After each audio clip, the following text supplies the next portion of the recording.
So today we are going to study the very important cell organelle, mitochondria.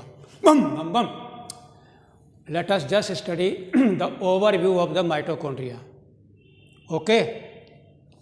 Whenever we observe the ultrastructure of the mitochondria, what we observe? It is made up of the following important structure. First of all, outer membrane, which is permeable freely, and inner membrane.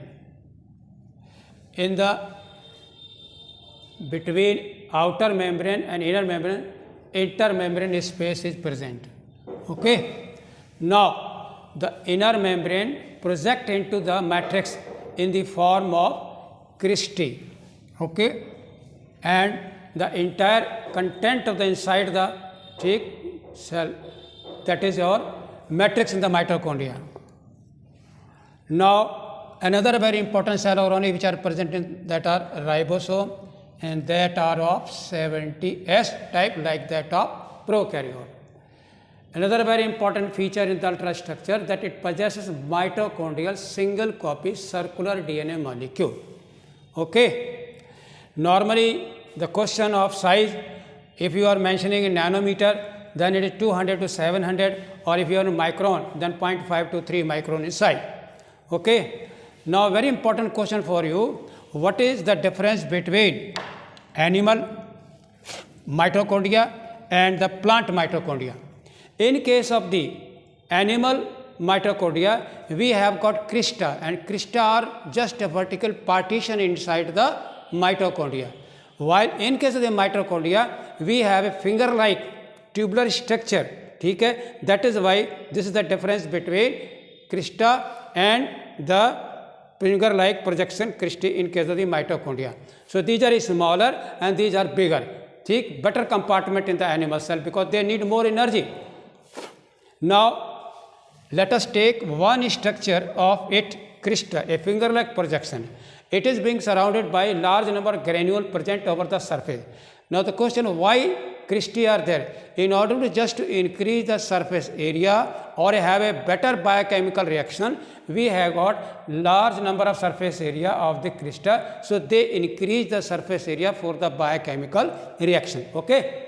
And they possess F1 particle. Now, these granular structure, okay, before I tell you, let us have more point.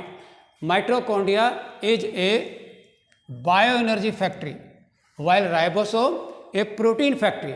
Why it is called as a bioenergy factory? Because this is the only cell organelle which produces maximum ATP. Remember, word maximum ATP for biological activity. Okay. Now, we say it a powerhouse of the eukaryotic cell, but not found in prokaryotic cells. Okay. And collectively, the large number of the mitochondria present in a cell, that is called chondriosome. Never to forget to remember, chondriosome is a collective term for the total number of the mitochondria present in the cell. Now, let us see a detailed structure of F1 particle. Whenever we observe these F1 particles, these are very granular structure, but actually these are made of the three parts. That it has head, and then head is attached to stalk and the base. So, between the base and head, we have got a stalk which will later on form the proton channel.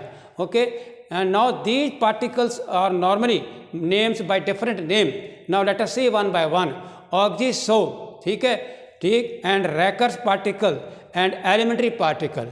Another very important point for you, that the head is called as F1 particle, while the base is called usually F0, but actually it is not a 0, it is a O. O means oligomycin. It is a sensitive to antibiotic oligomycin. If you apply it, it will stop its function. Okay? That is why it called F0, not O. Okay? Now this structure of oxysome is further enlarged. Okay? Now, one more point for you before I come back to this oxysome. Now, the mitochondria, shape, size and number, these all three are highly variable. Shape may be cylindrical, may be filamentous, may be branch, and so many different types of shapes are there. And size also, it is variable from small to large, and number depend upon the physiological activity. Greater the requirement of ATP, the more the number of mitochondria will be produced inside the cell. Okay, so these all three are variable in a cell. Okay, now let us see the detailed structure, ultrastructure of this F1 particle. Now, what is the important point? In a cell membrane, it is attached to cell membrane by a base. This portion is a base. Okay, now this one is a stalk and this one is your head. Now let us just, this head is projected this way and your stalk is projected this way and your F0 is projected this way, whole structure. Now let us see one by one. Head is made up of, very important point, it is made up of 9 subunits. 9 subunits. What are these 9 subunits? 3 alpha subunits and 3 beta subunits and 1 gamma and 1 delta and 1 epsilon. Take. Now let us see the location of these subunit in the F1 particle. Now you see that alternately 1 alpha, 1 beta, 1 alpha, 1 beta, all the 6 alpha and beta are arranged in a spherical structure around the what central shaft, that is your delta.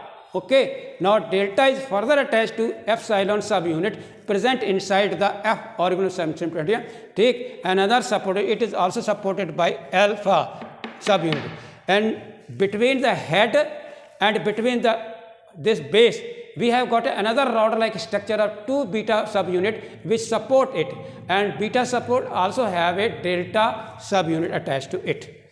Now you see, now this alpha and beta, okay, are subunit present inside it rod, and here you see what proton. Proton enter into and passes through the proton channel and towards the what n side.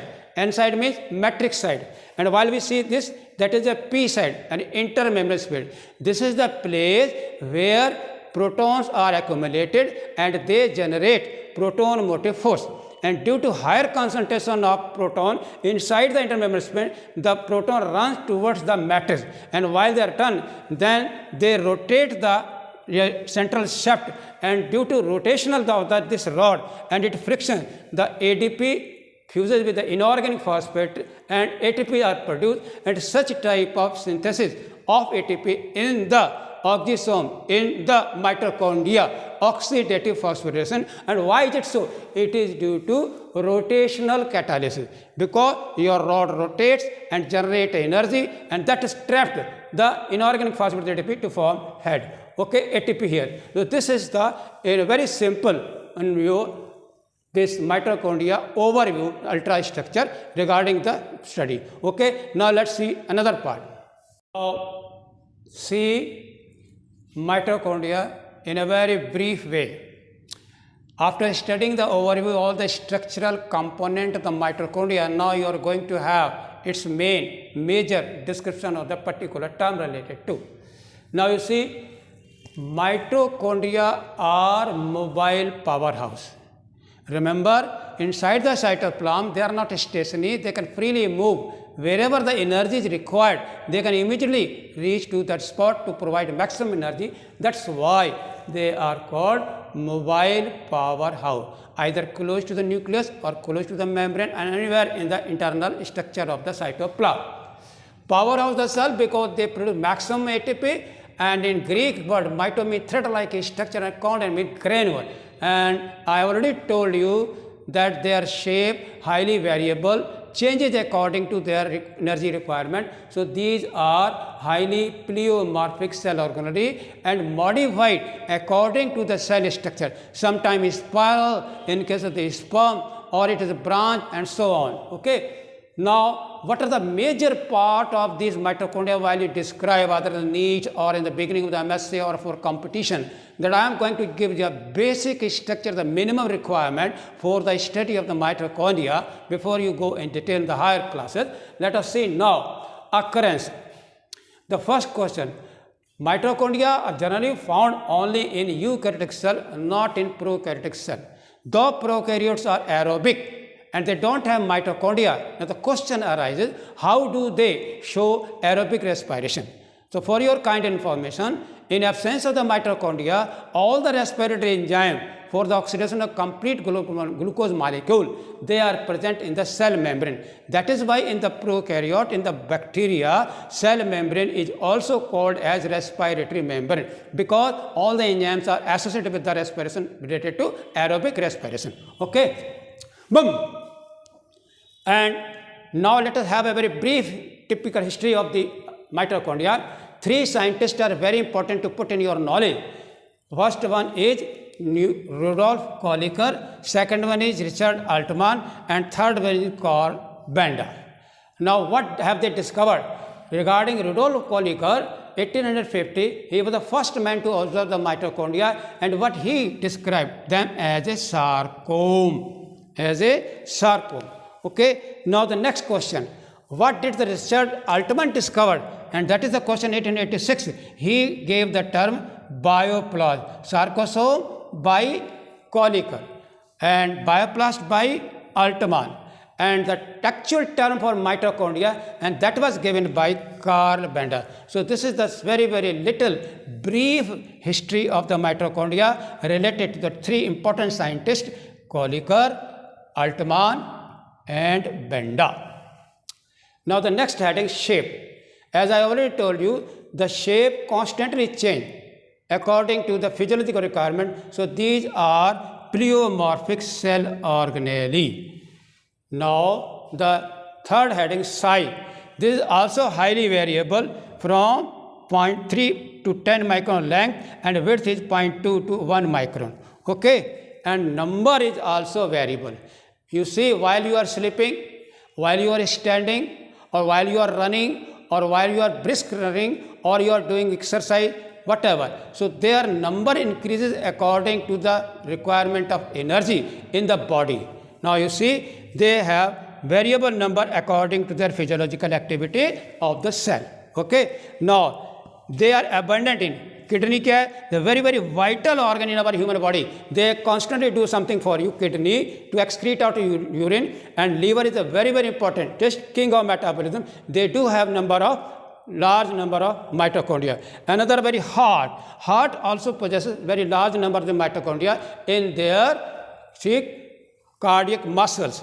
Now the maximum number of mitochondria, they are found in flight muscle of the bird, because they have to fly constantly for miles and miles. So that's why have very high number of the mitochondria in their muscle. Okay. So now this occurrence as well as shape, size and number over.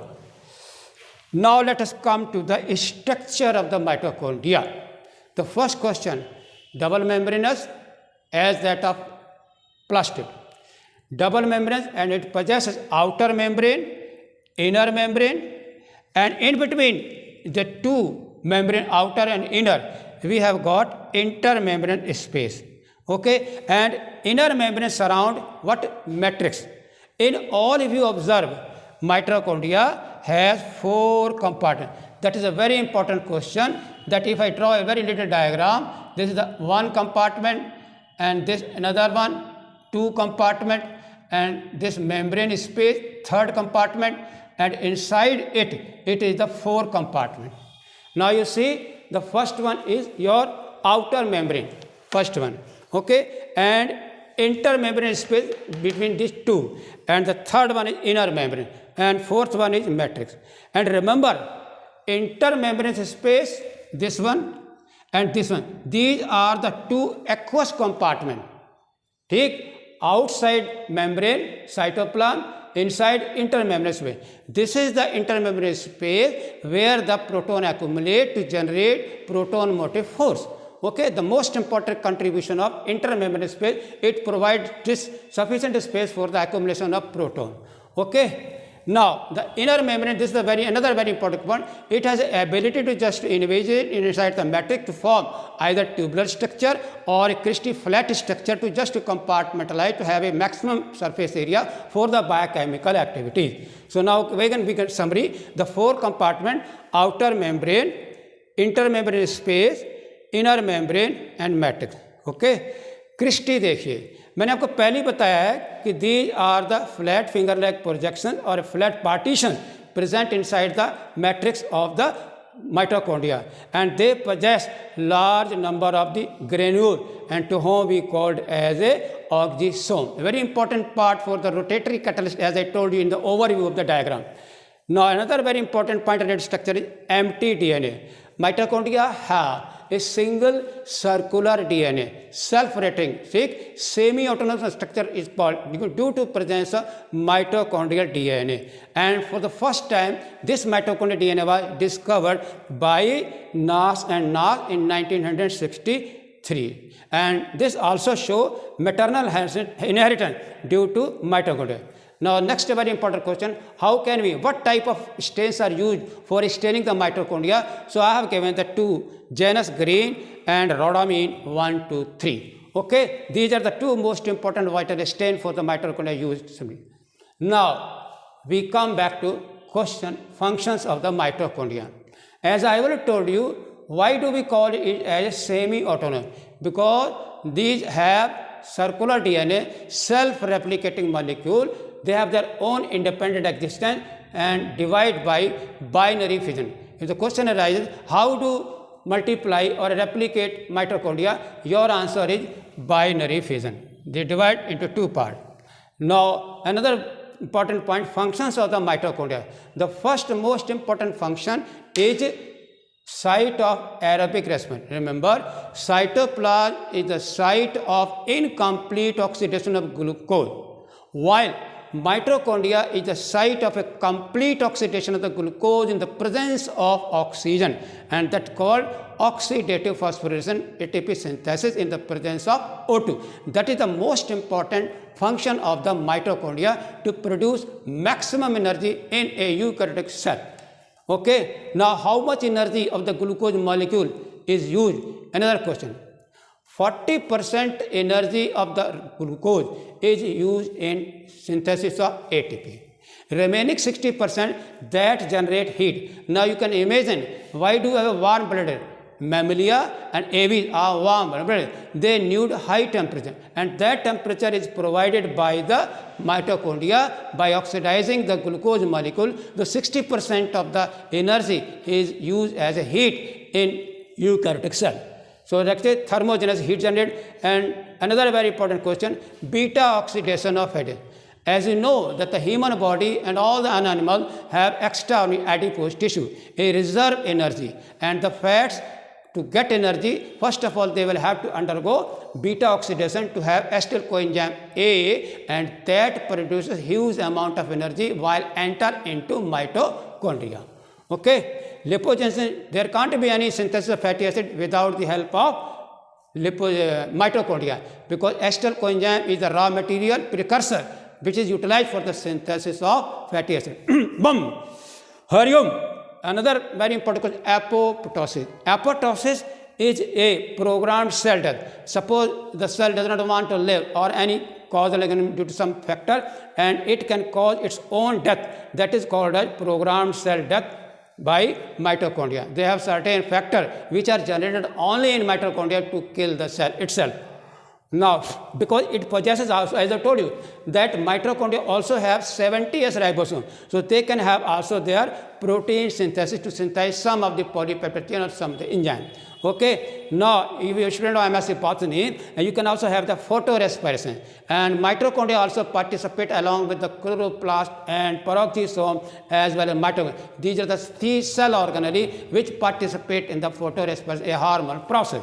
Now glycolytic cycle is very important for the synthesis of conversion of what? Gluconeogenesis, for the synthesis of carbohydrate via glycolytic cycle.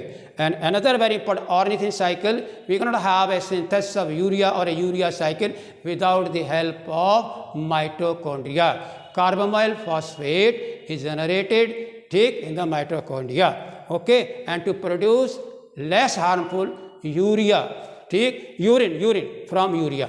Okay, now the 11th amino acid. Mitochondria also participate in the various G20, yani group 20 amino acid, also very important in mitochondria to synthesize them.